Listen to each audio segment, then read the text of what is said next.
Bienvenue à la deuxième partie. Alors, c'est cette fois-ci que je vais vous dévoiler, en fait, le montant total des dépenses encourues pour renipper un peu ma moto, que ce soit du nettoyant à frein jusqu'à la lumière, aux freins eux-mêmes que j'ai changés, ou peu importe, je vais vous donner le montant total. On va regarder ça ensemble. Alors, bonne écoute, et puis on se reparle un peu plus tard. Oh! On doit changer la lumière d'avant qui fonctionne juste sur les hautes. Donc, j'ai sorti le hub, le projecteur. Il va falloir que j'installe ça ici.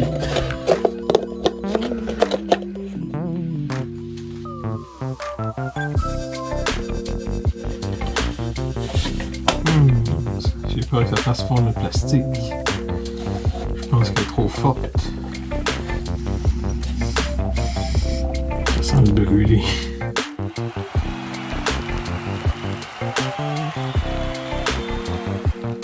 Quelques jours plus tard.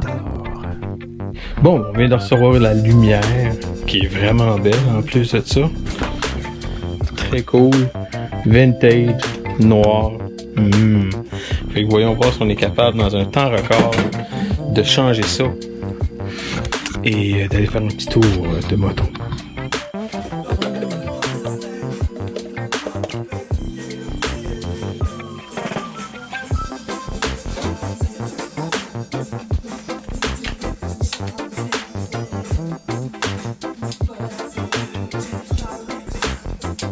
Yeah!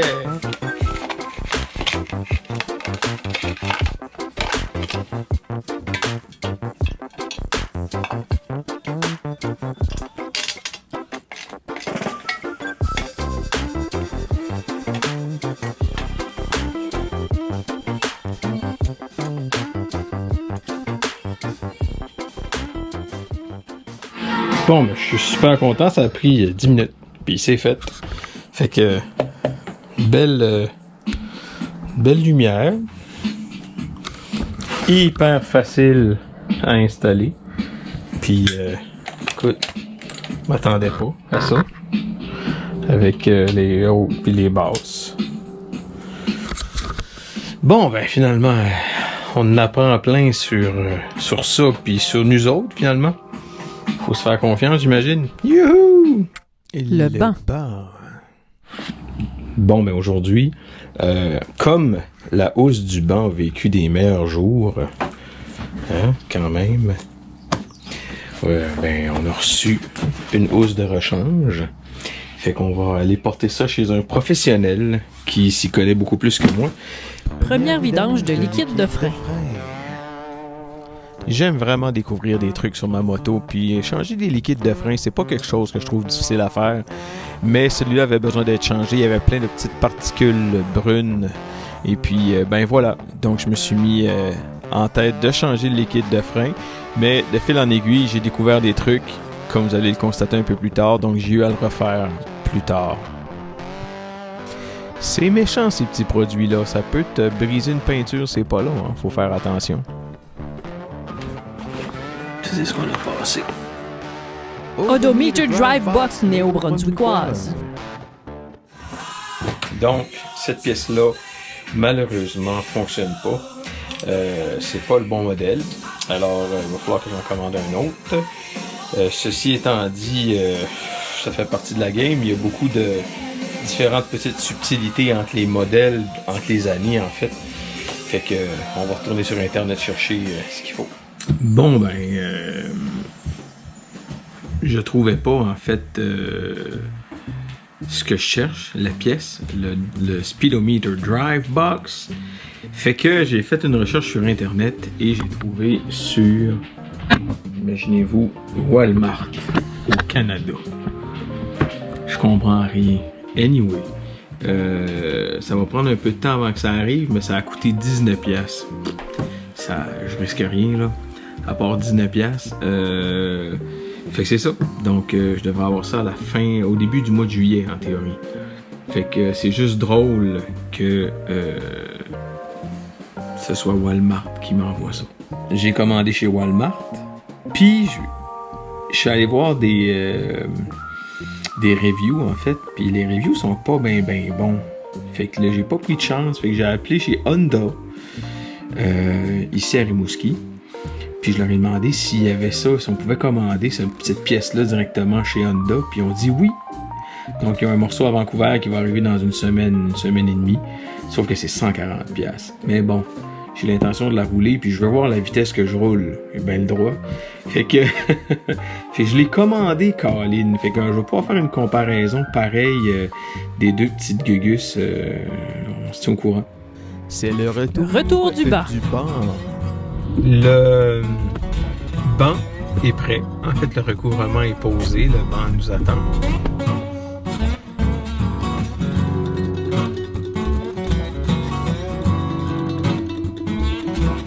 Bon, mais le monsieur a fait vraiment un beau travail. Alors, je vous le conseille. Ça s'appelle Nouveau Design, rembourrage en tout genre à Rimouski. Donc, voilà. De retour dans le garage.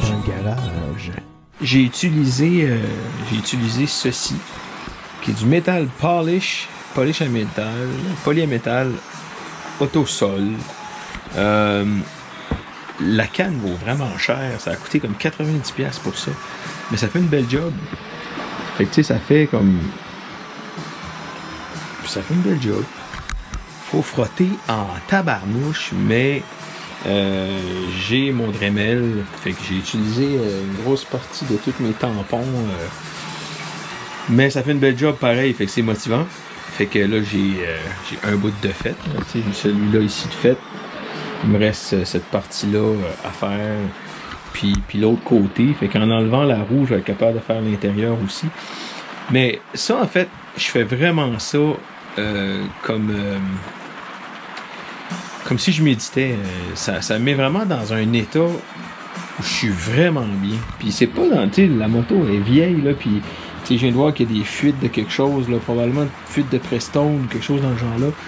Tu sais, ça va être un genre de travail sans fin, cette putain de moto-là, mais de comprendre à quel point on peut être bien dans son garage, à frotter après du métal, il y a quelque chose de vraiment cool là-dedans, puis de sain, je pense. Ça va être le sujet d'une capsule éventuellement. Fait que c'est ça. Puis c'est même pas une question de fierté d'aller la rouler après. Moi, je m'en fous qu'elle fasse bling bling ou pas. Tu sais, ça n'a rien à voir. L'opinion des autres ne change rien dans mes choix, tu sais, ou influence pas mes choix. Mais dans le faire, par exemple, il y a une satisfaction évidente. Fait que merde, j'aime ça. Bon, ben aujourd'hui, on enlève la roue en avant.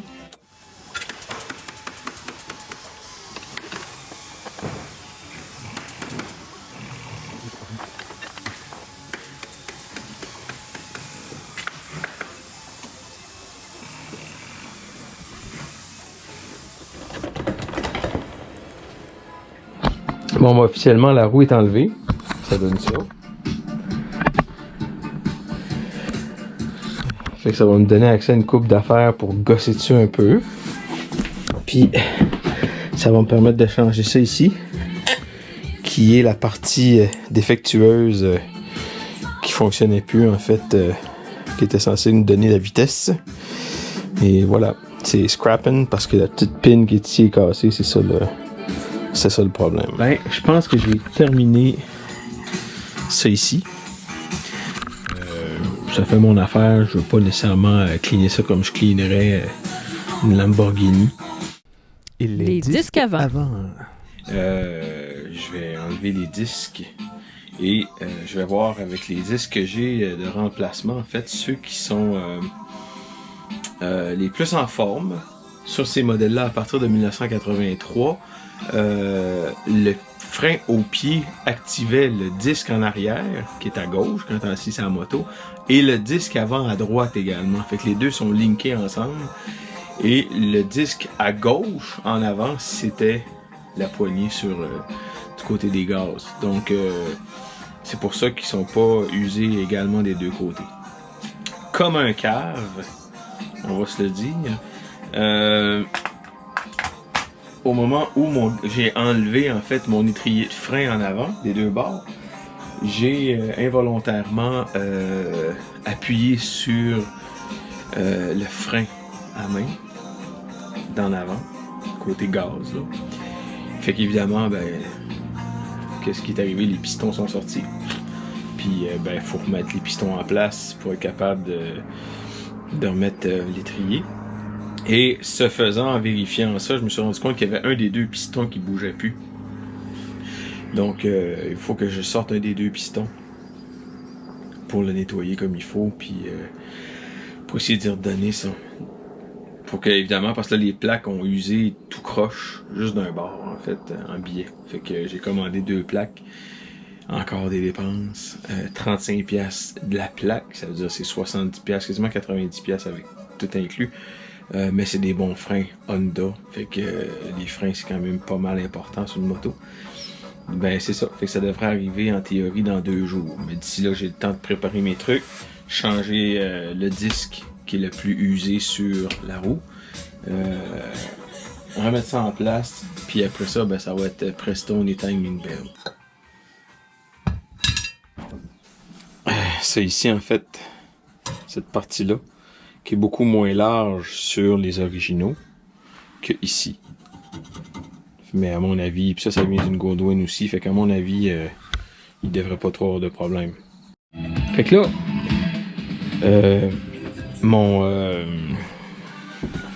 ma roue, les disques sont posés dessus.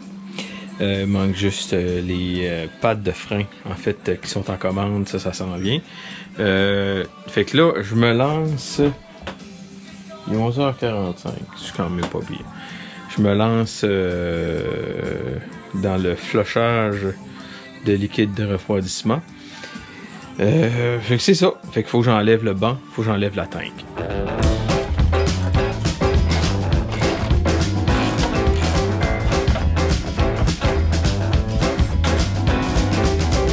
Non, fait qu'ici, on voit que c'est rempli de goût dégueulasse. Fait qu'on va prendre le temps de tout nettoyer ça.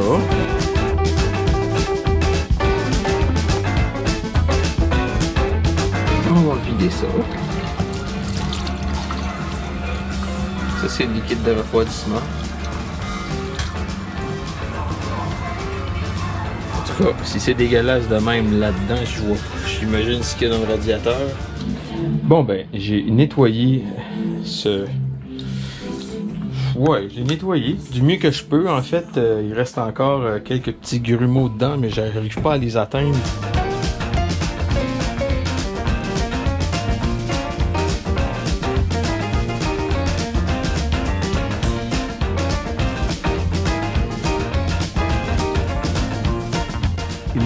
Les freins avant. Ben oui, encore.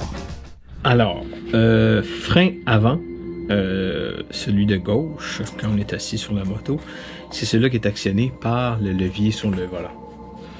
Et puis, ici, ce piston-là, en fait, que j'ai réussi à faire lever, était saisi. Donc, c'est juste celui-là qui fonctionnait. Donc, les pads ont été usés de façon transversale, si on veut. Donc là, volontairement, j'ai fait sortir celui-là un petit peu plus.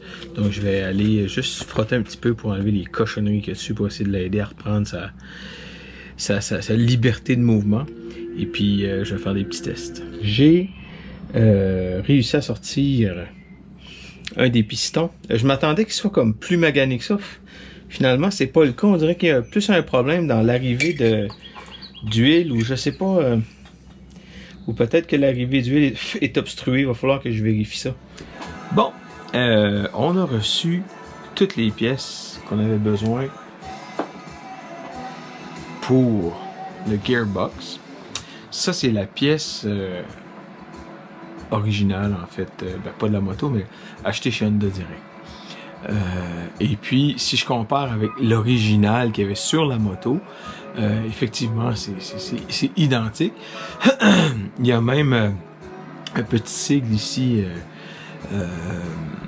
qui est un aigle, que je suppose qui est l'aigle de la Goldwyn finalement. Puis en même temps, ça me surprendrait, ça doit servir à d'autres modèles de moto aussi, mais au moins, tu sais, je vois que c'est exactement la même affaire. Il n'y a pas, mais à l'intérieur, les petits trucs en plastique sont identiques aussi. Tu sais, c'est super.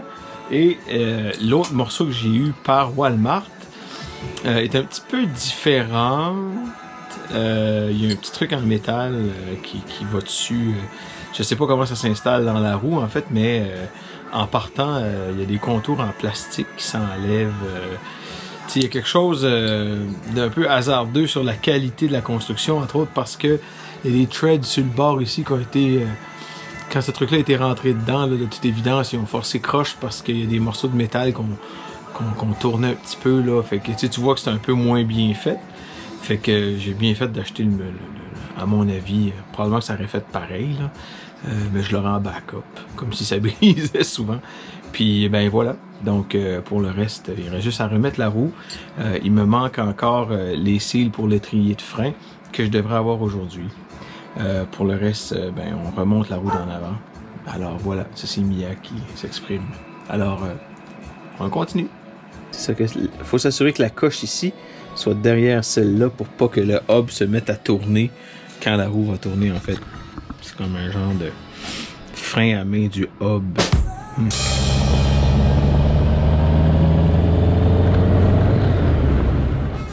Comme il n'y a rien de simple dans la vie, les cils que j'ai reçus de GP Cycle ne fonctionnent pas et j'ai regardé ce que j'ai commandé comme kit. Puis c'est pas ça, ils se sont trompés. C'est un peu frustrant parce que bon, renvoyer ça va être long, fait que j'en ai commandé un autre kit chez Honda directement. Bon, ben, ça fait une couple de jours que je suis pas venu dans le garage pour plein de raisons en lien avec le travail, pis ça. J'avais hâte de revenir. J'ai reçu les cils pour le frein en avant que je suis en train de remonter. Et puis, ben, c'est ça. En tout cas, j'espère que ça va faire la job. Fait que je suppose que le plus gros va aller en dessous, puis le plus petit va aller sur le dessus. C'est ce que je pense. J'ai un pressentiment qu'il va falloir que je gratte mieux les cils du dessus. Je pense que j'en ai eu un.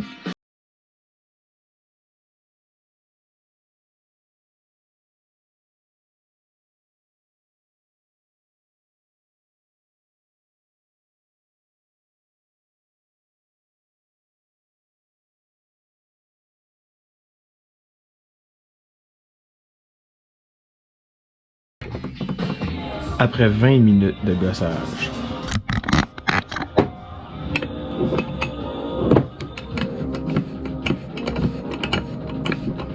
Jusqu'en bas. Bon! J'espère vraiment que ça va marcher à cette heure.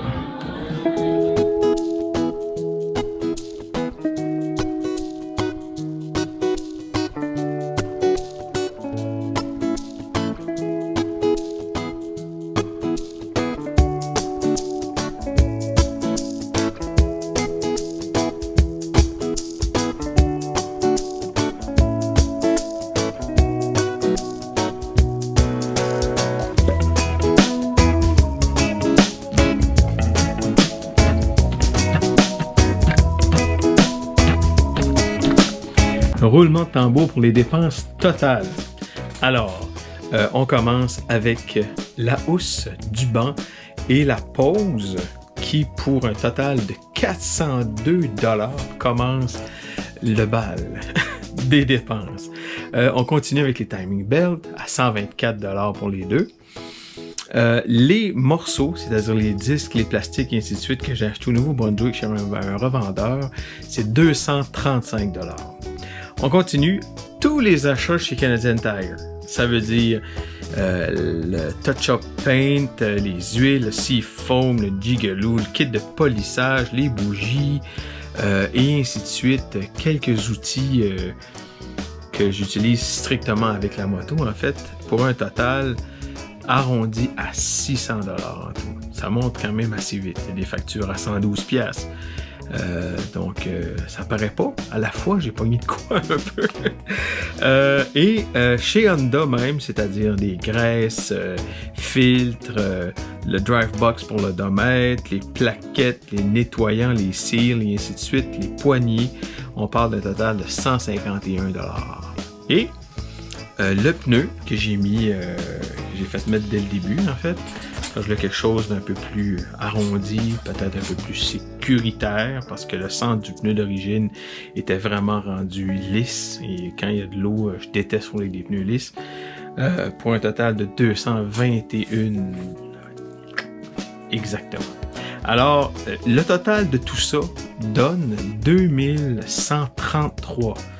Donc, 2133 $ de dépensés pour reniper la moto, pour des trucs que, évidemment, c'est sûr que les pièces en tant que telles sont sur la moto, je peux pas m'en servir ailleurs. Mais il y a plein de trucs qui me restent, comme évidemment tout ce qui s'appelle les huiles, tout ce qui s'appelle les lubrifiants et ainsi de suite. C'est du matériel que j'ai ici sur mon établi qui va me servir à d'autres projets.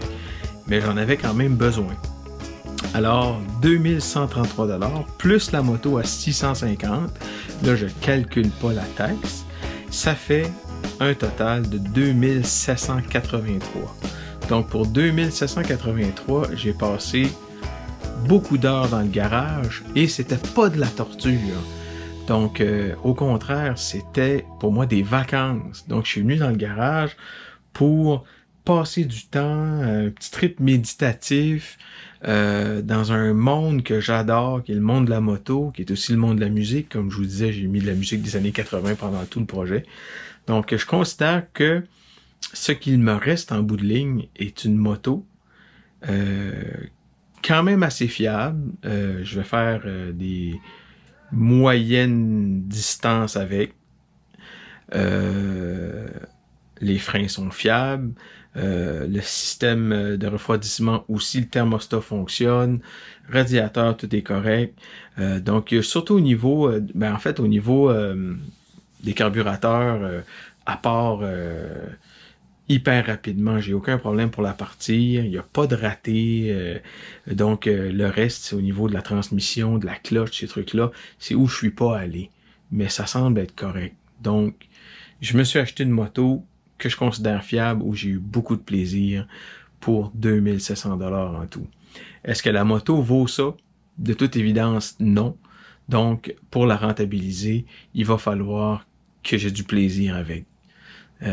Alors, si je vous encourage à faire la même chose, si vous vous sentez aventurier et que vous êtes bon pour faire des recherches sur Internet, parce qu'entre vous et moi, là, toutes les informations ou presque sont sur Internet ou YouTube. YouTube, il y a des capsules vidéo qui expliquent pas par pas comment réussir votre projet. Et comme pour dans le monde, en fait, des Goldwyn, il y a Goldwyn Docs, qui est une source d'informations hallucinante. Avec un bon vieux Climber, avec les livres que vous pouvez acheter usagés, il y a moyen de se taper un beau trip d'une couple de semaines, d'un mois ou même plus, à se retaper une moto qui va, j'espère, servir après pour un bon bout. Question de la rentabiliser, puis rentabiliser le temps qu'on a mis dedans. Donc, c'est un gros oui pour la Goldwyn.